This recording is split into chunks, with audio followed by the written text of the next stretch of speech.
German class. आज जो हम इम्पॉर्टेंट बात करेंगे वो ये कि गोएथे का जो सर्टिफिकेट होता है, जो एग्ज़ाम आप देते हो उसके बाद जो सर्टिफिकेट है उसकी वैलिडिटी कब तक होती है। आप में से काफ़ी स्टूडेंट्स उनके माइंड में क्वेश्चन रहता है कि हम एग्ज़ाम तो अब दे रहे हैं और एग्ज़ाम देने के बाद हमें सपोज़ यूनिवर्सिटी में एडमिशन इस साल नहीं मिल पाता है या नेक्स्ट सेमेस्टर में मिलेगा या ये सेमेस्टर में हमारा किसी भी तरह से एडमिशन नहीं हो पाया, या अगर आप कहीं जॉब के लिए अप्लाई कर रहे हो तो आपका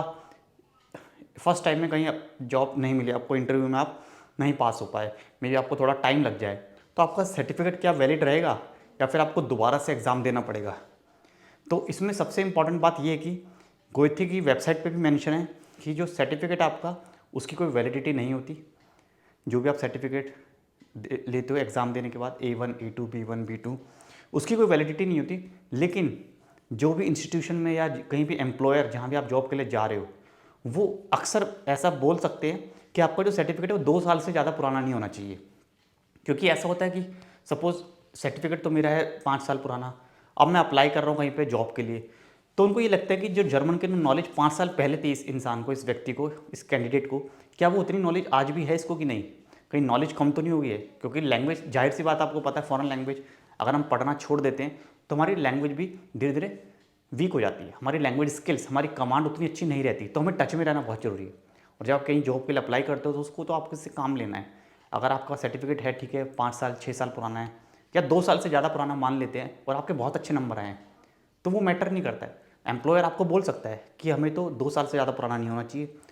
तो उसके लिए वो आपका कोई एग्ज़ाम ले सकते हैं, स्पीकिंग के एग्ज़ाम या राइटिंग एग्ज़ाम ले सकते हैं, टेस्ट करने के लिए कि आपकी जो नॉलेज है वो अप टू डेट है, क्या आप काम करने लायक हो, क्या आप उनका काम कर सकते हो कंपनी में। क्योंकि वो German expert as a German translator आपको हायर कर रहे हैं जर्मन प्रोफाइल के लिए, तो क्या आप मेल वगैरह पढ़ सकते हो, उसका रिप्लाई कर सकते हो, क्या आपकी नॉलेज अच्छी है उतनी जितना कि मार्क्स मेंशन है, तो सर्टिफिकेट आपका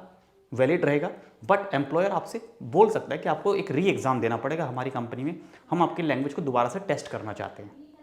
और यूनिवर्सिटीज़ की, इंस्टीट्यूशन की बात करें जहाँ पे अप्लाई करो एडमिशन के लिए, तो वहाँ पे भी कई बार ऐसा बोल सकते हैं कि आपका सर्टिफिकेट 2 साल से ज़्यादा पुराना नहीं होना चाहिए। अगर आपका पुराना है तो इस कंडीशन में या तो वो आपका एंट्रेंस एग्ज़ाम ले सकते हैं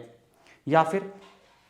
कोई और दूसरी कंडीशन हो सकती है, बट सर्टिफिकेट आपका वैलिड ही रहेगा, सर्टिफिकेट में कोई प्रॉब्लम नहीं होती। तो ये डिपेंड करता है, वो मांग भी सकते हैं और वो नहीं भी मांग सकते, ठीक है, दोनों ही बातें होती है इसमें। तो घबराने वाली कोई बात नहीं है, एग्ज़ाम दो आप, जो भी एग्ज़ाम आपको देना है, और आके अपना टारगेट है जो पूरा करो। कहीं इंस्टीट्यूशन में कहीं पे आपको अप्लाई करना है, कहीं जॉब के लिए अप्लाई करना है, कहीं एम्बेसी में अटैच करना है, तो ये कंडीशन अप्लाई होती है। ये हर जगह ऐसा होगा ऐसे नहीं है, कहीं पे वो एक्सेप्ट कर भी सकते हैं, कहीं पे नहीं भी कर सकते, तो सिचुएशन के हिसाब से होता है। बट सर्टिफिकेट आपका वैलिड ही रहेगा, सर्टिफिकेट में कोई प्रॉब्लम नहीं है।